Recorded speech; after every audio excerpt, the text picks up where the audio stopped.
vous êtes à l'étranger, nous sommes à Kinshasa, qui est la capitale de la République démocratique du Congo.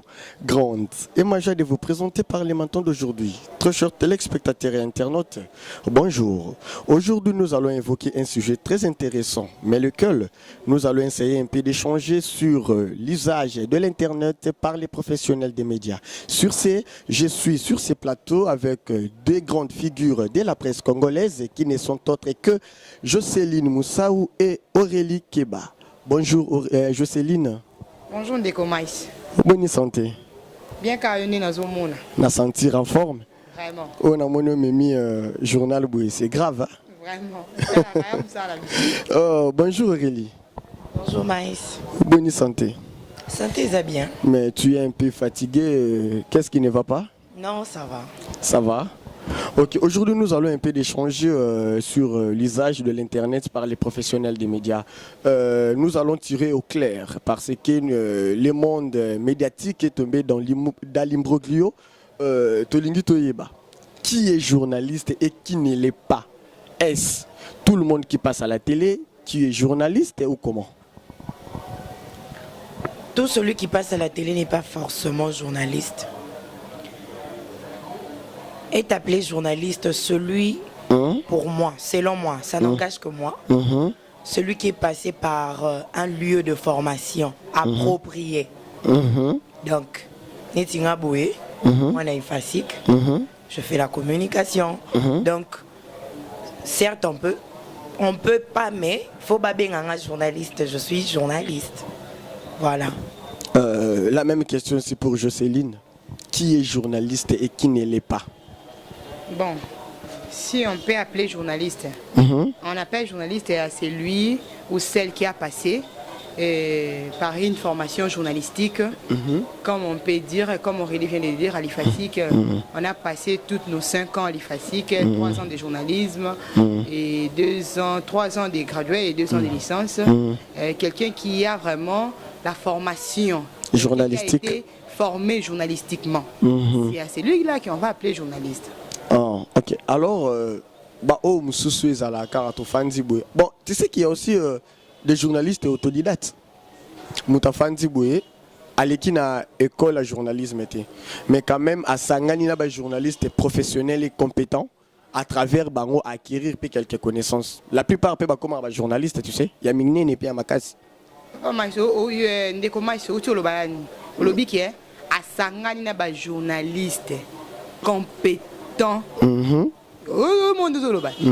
à Sangana ba journalisme, à Sangana ba journaliste plutôt, Sangana ba journaliste, na ba comme mengana lo ba kake, ils ont un inconvénient na ba lakine na katina mo. Na ba inconvénient na ba lakine parce que être journaliste, il faut au leka na nzela yango. Pas comme un journaliste était parce que ça musala ils a facilité.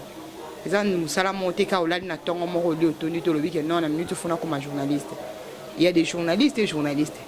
Moutoumio sauté à bien journaliste. Parce que tant que tu as un journalisme, tu as un animateur, tu as une animatrice, un chroniqueur aussi. Chroniqueur, sans le savoir, par ignorance, tu as un journaliste. C'est que non, tu journaliste. Parce que pour être journaliste, il faut être formé journalistiquement. Ok. Aurélie, Yébissabissonanois.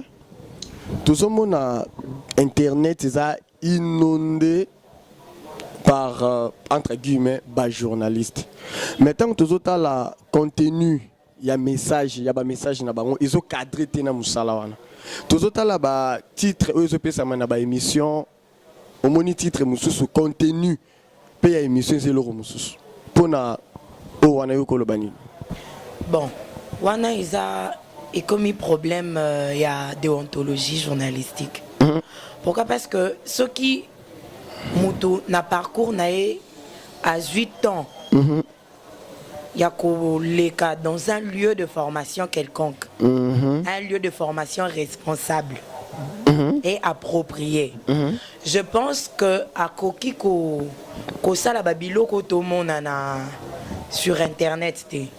Donc ça, vous savez, quand une personne journalisme bon, je sais pas, ezana bato bazana art, l'art de parler. Mais le journalisme c'est autre chose. Tu peux avoir l'art de parler, mais il faut pas recadrer en haut. Donc former aux ala na possibilité ya kozala capable to apte ya ko donner le meilleur ya yo moko. Donc ces gens là baza bato moko oyo pour moi l'équipe ena na lieu ya formation té. Ils se sont réveillés un bon matin. Ils se sont dit bon, ngai faut na lukakop pourquoi payer lukama mikolo fort. Na lukakop habite na rôle na internet na créé moi site nanga na l'équipe internet na sali moi logo nanga. Bon, tellement azui na formation té. Il se croira tout permis de dire tout ce qu'il veut. Pour azana éthique na déontologie journalistique té. C'est tout ce que je peux dire. Jocelyne, autant là-bas, depuis la polémique ces derniers temps dans les médias, la plupart, il y a des journalistes, entre guillemets, qui ont présenté des émissions internet, se verser vraiment à la télé. Au moins, les lots, mutuno ça sont les cas. Sauf quand on présenté le lobby qui non, ah, oyoyo. Les autres sont un peu en doute, oyoyo, qui formé ou pas. Ce qu'on peut dire, normalement, pas ça là, bien. Pour ce côté, na émission na bango tali nombre de vues en tout cas au tika la monoko fongama. Bon, c'est dû aussi na titre ou batia kana bato bango ba kuto ya ko fait. Yebisanga siko ti ba outil na internet to kanise ki ba suka ka wana, mais ba comité na niveau ba c'est versé na niveau ya ba différentes chaînes na biso télévision. Pour na yo wana zali erreur ya nani. Il y a des propriétaires, il y a des télé ou encore des compétences na bango de côté si bango na ba chaîne wana. Ah ndeko mais so beti di cela compétence en tout cas naza désolé hein. Et ça liskamba compétence té. Parce que na ndimité ça problème il y a ba kolo ba chaîne wana. Ngana ozongi ça problème pas na bango parce que bango bazala bien formé. So baza vraiment ba posa bazana posa vraiment que ba chaîne na bango za la respecter pe bien regarder. En tout cas, il faut pas pour nous salle, ni nous retirer na la télévision na bango. Ni nous retirer na la télévision na bango. Ba bo ça na te que télévision total en biso ka biso monter. Total en on na papa responsable ba na miki ba otala. Télévision be bisa rapé bongisaka.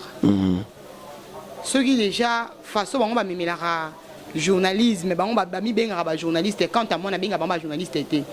Na benga bango bato ba ko kota bulu yeke na domaine na biso. Ba leka ko kota kaka mo bulu moko boye moi désordre moko boye. Ko ba nga nombre de vues yangonde et memi bango ti ba nombre de vues té. Tout vu au monde wana za vues. Mutu musa ko beta boye moni pa comment ko ça ba titre. Ote lo mba beti titre moko boye mutu songolo mpakala. Oh ministre songolo mpakala mais tant on kota na kati za yangote. La plupart ba vues mo na ba YouTube ba nezati ke mtasisa vidéo nyo surtout atalika boya. Et tu vas pas pour biso batanga mi ngaka du n'importe quoi. Allez qui n'est. Du n'importe quoi. Mais moi je pensais qu'il y avait quelque chose ceux qui réellement ça la disait à solo. Batanga ba vrai titre. Tout à so ba ça ba no ba vie wana. Bon ça na no mo na ngotende ni le lope to comment mona bofandi boebinomi balé yo journaliste osa formé vraiment dans une école de journalisme na oyo tozo benga lelo ba autodidacte mais habité au toujours bien journaliste bon ok journaliste il y a internet na journaliste aux à la former vraiment dans une école du journalisme bobengi une personnalité les canabé mission na bino moment na que notre personnalité wana a sali apporter choix na journaliste et internet pour à ebike à travers l'internet à otala mamingi yozo mona te que non bango pe bazoleka sur le plan ya personnalité singa pas tu baleka na ba mission bongo na benga bango basa profane oui, badam profond na domaine wana. Parce que muto ayebi journalisme. Akole ka n'importe quelle émission té. En fait, personnalité wana ya na posa talama. Ye oye boye baté problème ezati. Siko yo ibsanga. Ba oyo bazo bima wano baza former na ba oyo internet bane batalama mingi. To yebi ke bango ne batalama mingi pona buzo bana bango. Oh, neni so. Non biso vérité. Bango ne batalama mingi pona buzo bana bango. Lelo to komo mona mokila ngo kande baby nango. Moto comme préféré à ta na buzoba ça ta elo comme longa vous comprendre mais biso mona 4 to yebani biso mona 4 za yebani to vandi wana ndeko mais yo yebi Jocelyne Moussao Jocelyne Moussao yebi mais ayebi ke non na minute oyo so na pesa sali ka moi malonga ya boye na boye na obenga n'importe qui te fona benga ka Aurélie aya ko intervenir parce que Aurélie a makasi ayebi déontologie journalistique ayebi vraiment musala yango obenga n'importe qui te obenga n'importe qui te karaboya bato abenga ba ba yebi to yebani na kati atake na miso bato bamona biso ba yebi te mais na kati biso moto yebani Aurélie bisangana tozotala lelo yo tangi na ifasik ndo tikoloba wana osala musala no tu es déjà aujourd'hui professionnel en fait des médias so to le but total sur les plans il y a des déplacements sur les plans il y a des reportages au moment que non ba journaliste il y a internet so na ba musu comme dans ba 4 passeports on va passeport réseau ton da voyage le ko pamba ba attaché des presse ce que yo na place so nous on entre yo na bango ba nanyo vraiment ba to ba compter bango ba se pena musala na bango po ba lo ba ba ba nzete na mbuma nango ba le bipé tono ezara vide nyonde sala makele lebele na comprendre l'accent donc okozala na yo kenda no ba poto na yo passeport na yo eza rotonda mais le fond journalisme eza fond na forme okotondisa na yo passeport il y a formalité mais dans la tête qu'est-ce qu'il y a au défendre ni bazo kende belé au mona bazo ba passeport wana ba kina ba sa buzoba akene o sa métier te akene ndeko sa buzoba donc ça veut dire eza tozo sala concours na bangote toza na bras de fer na bangote mais on doit être réaliste faut toza réaliste total la réalité en face ata bato batala biso na ba télévision ils savent voir nana zolo babuzo banana na zana nzela donc on peut pas toko se comparer toko kende poto ce n'est pas un problème mais valeur na ko défendre musalozo sala c'est ce qui nous différencie. Ah ouais en fait so na koba kisandambo oui bien et ça la resengo pepe sa goût na musala osala musala o pe no tangela kina souci nyonso to tangeli na souci nyonso tout ce ko sa musala on se retrouve maintenant en tout cas o ya musala ngana sala et ça la resengo mo boye okuti un artiste peut-être to koloba un artiste peintre on sa musala on repeindre ba l'équipe ba nous so ba le ka ba mona immeuble en tout cas mais tant yo mona kati na pas tout ba na kati yo mona kati no bi ke musala na sala non ça ils ont pour vérité banana 4 la réalité n'est banana 4 na biso ça c'est on a ça qui n'a rêve n'a comme un jour journaliste là qui n'a rêve n'a comme un journaliste et le comme un journaliste comme il faut en tout cas non ça musala on peut na ndenge sengeli la vérité na réalité na onyo surtout la réalité on tout ça là c'est on a la moi fierté mon boy parce que bata solo ne to ka to lo ba ke non mais si yo le mais na zawana elo moi linga sala a luka benga mutu moi ça bien on a bien formé pour exemple pour ça musala ne qui to ko pe malamu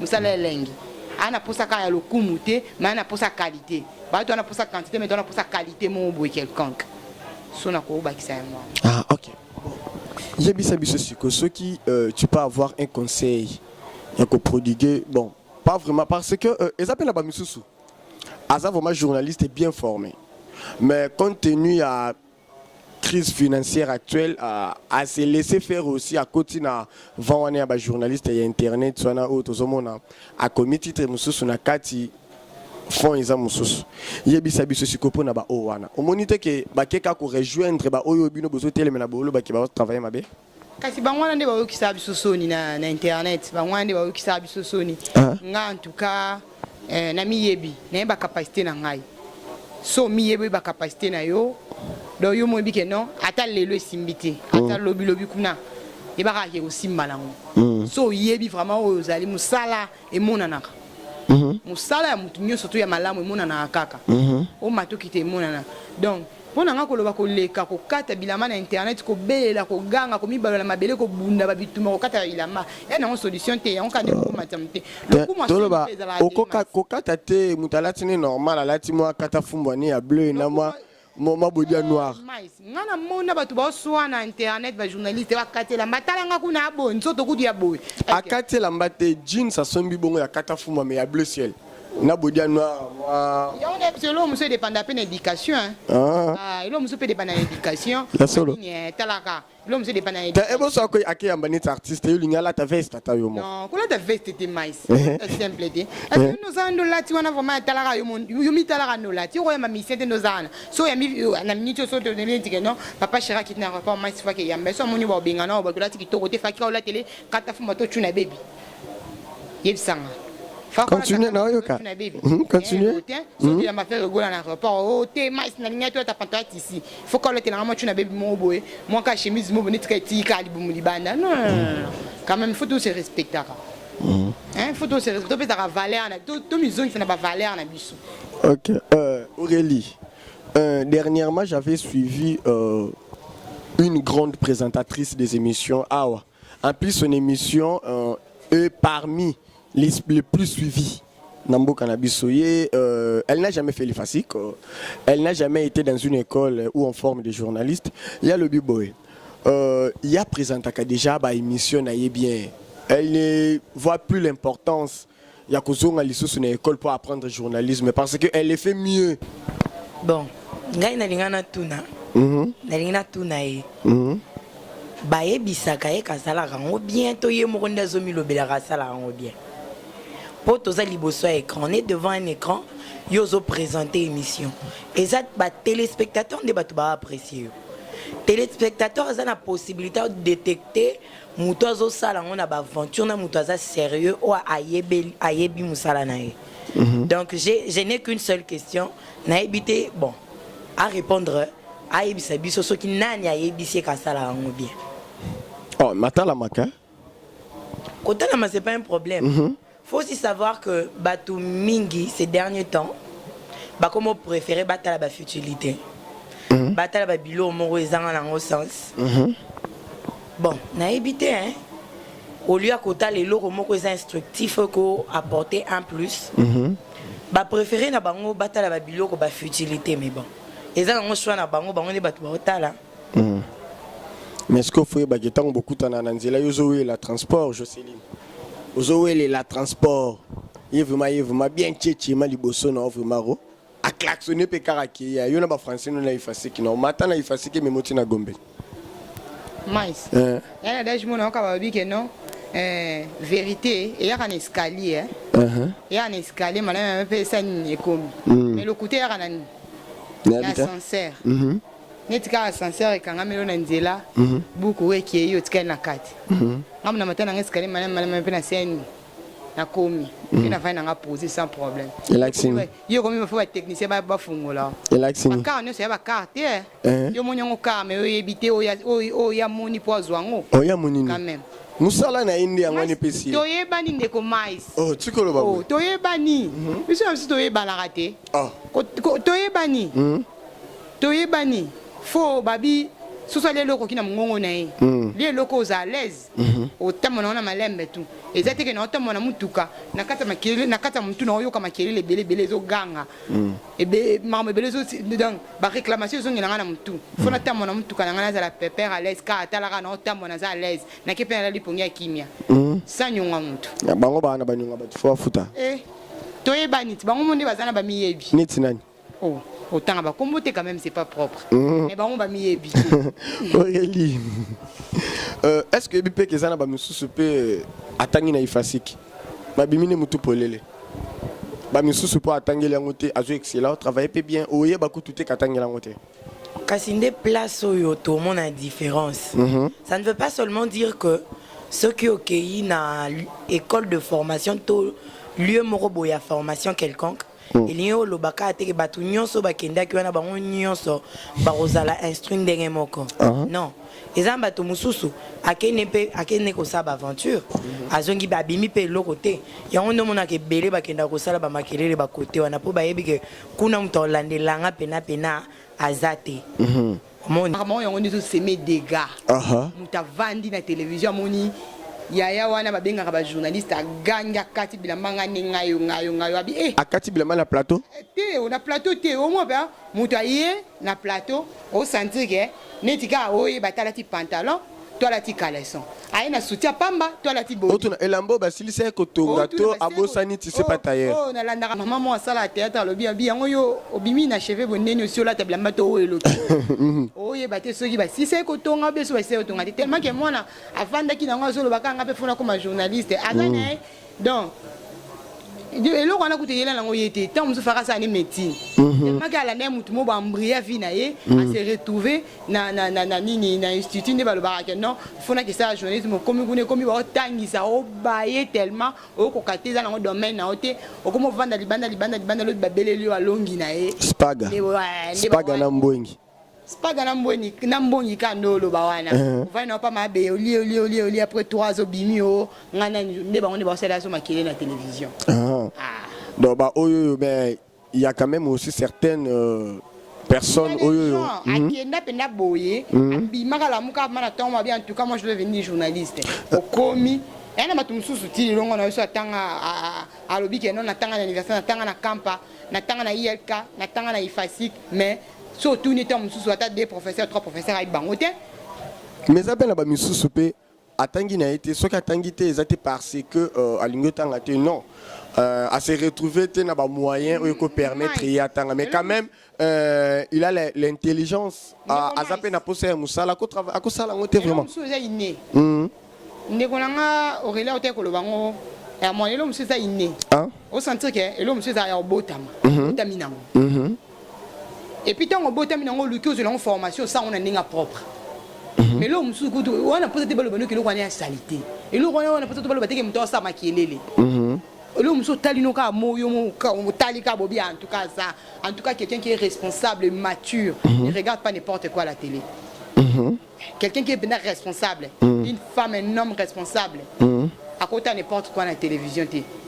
Biso derrière tu es aux attentes au col tu es na kala po za ka ba télévision mo na salon l'époque le to comment na papa na télévision et maman na télévision et le mo qui le comment on moderniser mais na kala bébé quand papa va venir là il va mettre la TNT pour regarder l'information donc on sentit que papa tala eloko bino bo fanya na ka dessin animé théâtre nini mais quand papa vient il se sent que non on a côté facilité le on a fona la télévision le songolo mpakala donc quelqu'un qui est responsable à côté n'importe quoi la télévision il faut aller loco et que non na bénéficier de quelque chose on a fait la télévision pour attendre comment ça l'équi pour finga banbato yekutu bo kati lamba o memi kani to lati tuna baby na télévision ni ka sengle ozo e bato so bete la so griffe na se papa mané kolo griffe bisotin ya solo ara mais bon yo ebité que no ba benga ba journaliste ba faiseur des stars Olobi bandila sou comment mais pas faiseur des stars. Pas faiseur des stars. Est-ce que oko me kolango bien faiseur des stars. Na bossa ne Laurent no tsoba lobi suni. Obi faiseur des stars. Ya ngono lobi yo mu fa bandela ka continue lobi. Donc ozo bangonde ba salaka. Bazo sala. Mais yo mi sala te yo zo yembela biso ne bato. Yo zo luko sala muto yo yambi.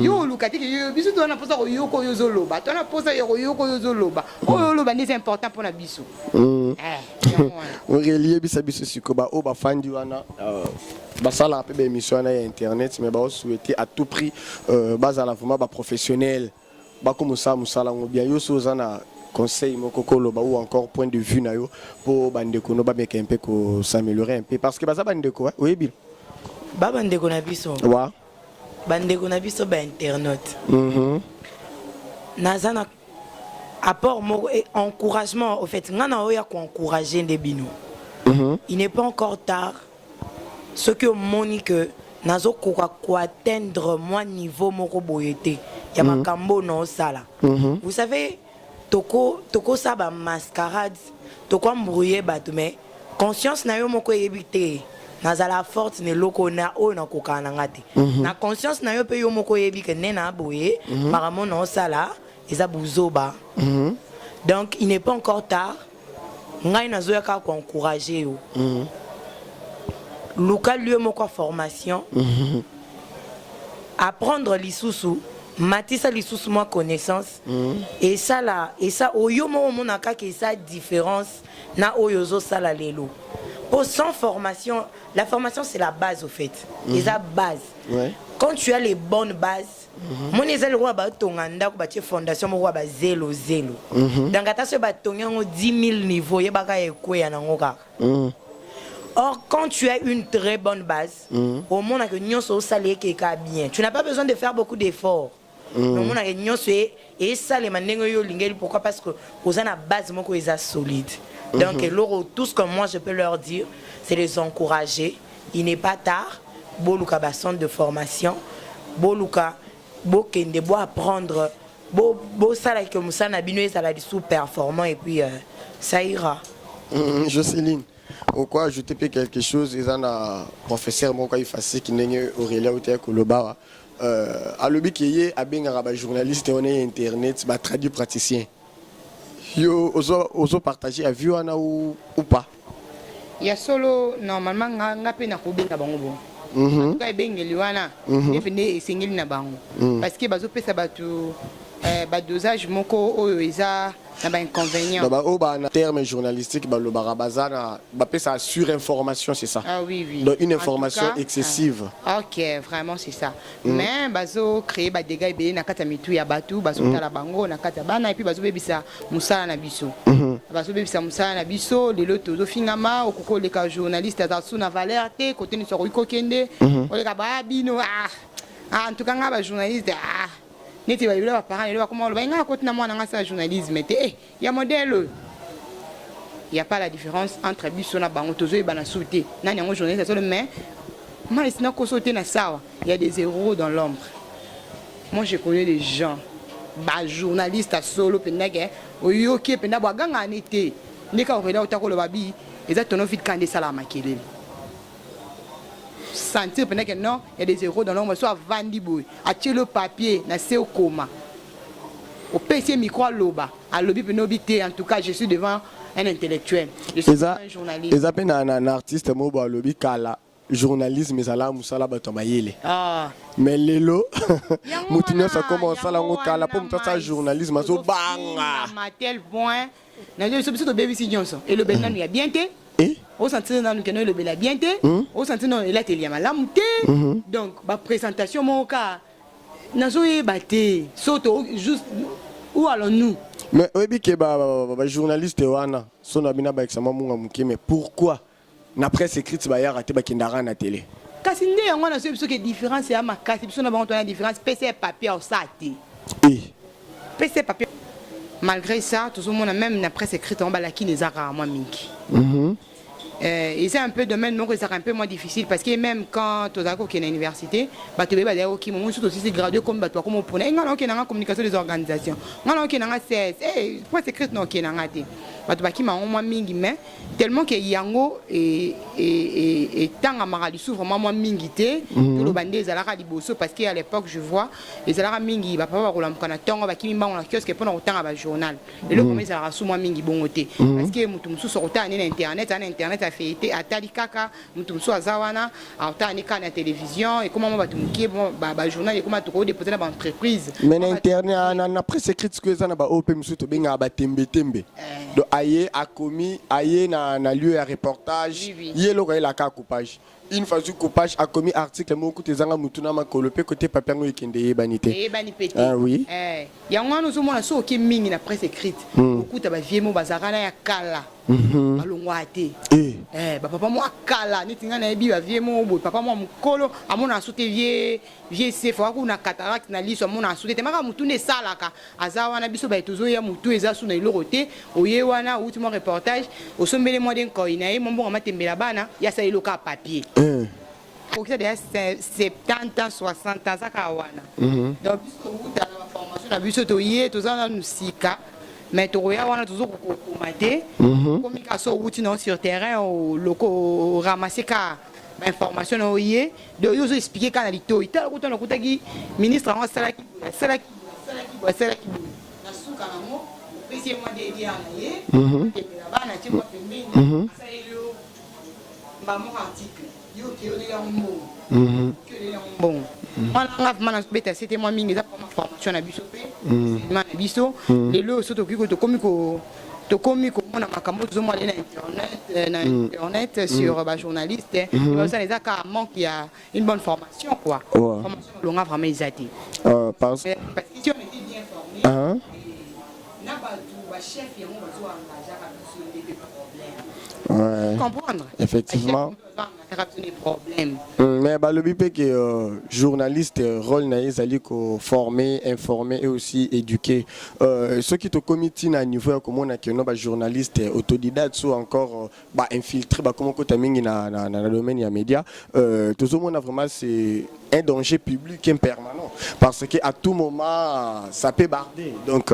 tout le monde a le journalisme mais un métier local la métier non c'est pas la mingi na question Aurélia répondre et ça métier local la métier non exemple na koloba tout le monde a on peut tout changer un peu domaine surtout qui na domaine ya sport joueur na biso onions tout excellent sur les points les plans local au moment que non awa na Congo abeti championnat malam mais tant abimara libando ka kina équipe moro boyo ka 3e division mais bakati pourquoi parce que a bénéficié de formation en athé même formation en football au moment que nous à niveau assez même aussi pour na la plupart il y a bato bazolongwa na Congo ba étudiants oyo ka longwa na Congo bien makiko continuer université na niveau ya Europe tango okoma kuna ba mekiko salo to benga ka remise à niveau yo ke simbité ba kitisi sous na niveau inférieur donc tozomona peut-être peu cause à la pété que non tellement formation yamboka na biso eza mabe mutu muso atali na place na kende que natanga na ngana zona nga formation ya mabe de préférence vaut mieux na kota na ngamba la mona marché d'emploi comme ça on a la mélanger na ba o bazakuna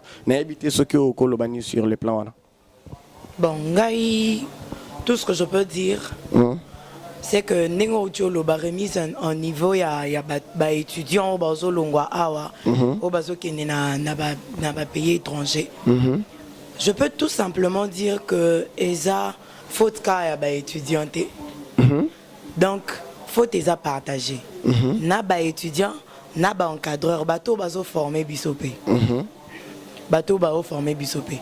Donc ESA partagé na sens que moi na mususu accueilli ko accueilli na lieu moko ya formation, na que ça n'est pas aventure. Ouais.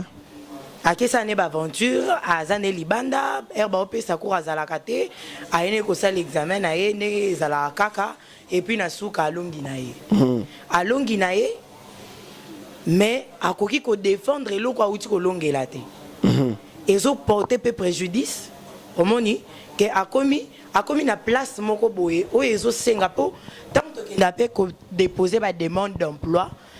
Il y a des critères où il faut qu'on remplir. Comment on dit niveau diction, écrit, tout ça. Ils ont pas tenir compte dans ce que Moutoyo a frôlé déjà, à détourner, à se détourner déjà dans objectif où il fallait soit formation, à soit bonne base. Pratiquement, c'est impossible à défendre et le quoi que ça là. Et on se demande est-ce que comme le Lukabako tananzela moko facilité bon. Je ne peux seulement pas le condamner parce que to condamner pe bakolo bateau ba créer capé ba chaîne ango. Mingi ils ne tiennent pas compte il y a niveau capacité na niveau intellectuel ya bateau bazo engagé.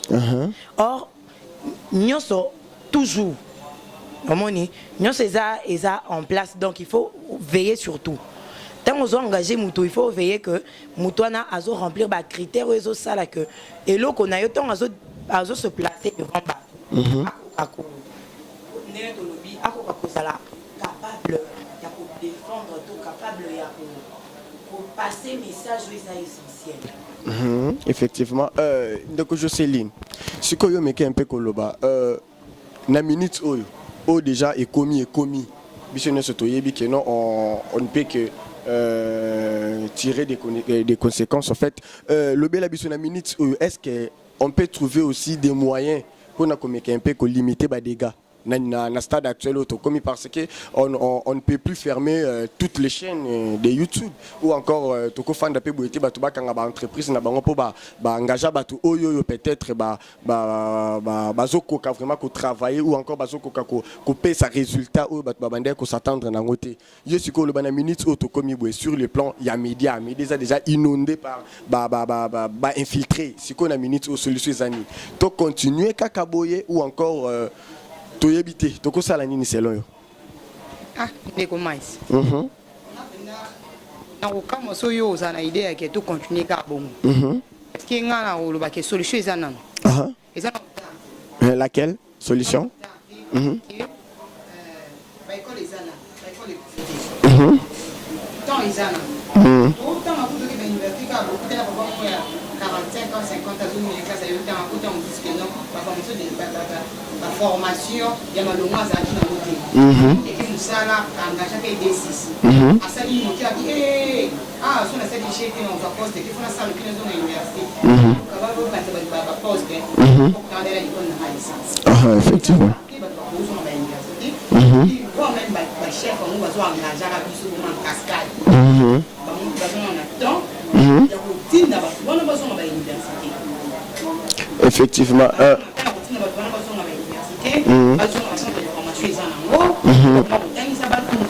notion de base. Notion de base, vraiment, en tout cas, il faut les ok. Parce que la notion de base, c'est ça, moi, pas si. La bêtise, c'est par exemple, la média, quoi. Tu montes avec la technologie, quand tu dis, la notion de base, il y a moi, pas si c'est un modèle, voilà. D'accord, à se respecter, l'unité, d'ailleurs, parce que et la Mbappé déterminera où ça. Ouais.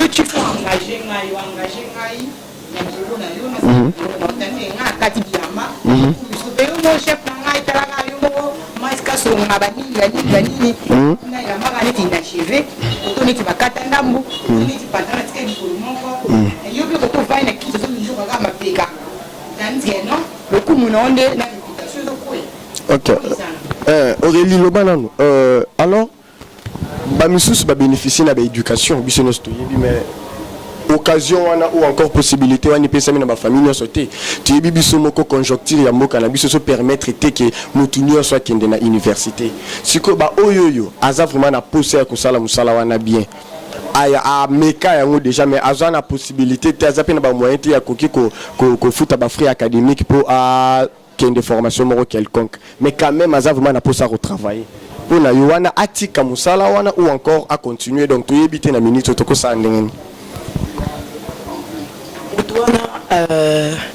possibilité ça a exceller dans le sens où oui bien tout ça musala boye tout ça là kana mentor na donc exemple mutumoko apprendre en exemple comme modèle donc comme modèle donc attention que ça la possibilité il y a aucune université que ça là 5 ans à 3 ans so ça la possibilité il y a aucun lieu de formation il y a encore fort possibilité il y a que s'attacher dans mon ça là wana bien so ça là moyen il y a possibilité que s'attacher dans mon ça wana bien pourquoi parce que tant aux s'attacher na aux alakana au monde ranenga salaka moi expertise mo roboye ko ta kaka vouloir ou pas donc au développer bo biloko mo roboye partant car ya ndengo zo mona ya zo sala na donc faut pas que se décourager ce que ça la possibilité te ya ko kene l'université ya ko kene na lieu ya formation te donc au ko luka mutu mo roboye sala kango bien au fur et à mesure aux années au monde que et quoi apporte-le quelque chose. Et bon chose appelle à moi modèle de le mentor. Le mentor on n'a pas à côté de la plaque. De fois pas mentor peut pas désorienter rabat. Pour on a yebi que au coup d'avoir même la presse écrite wana ils ont kana balaki les belé les lo formation na biche baby formation journalistique vraiment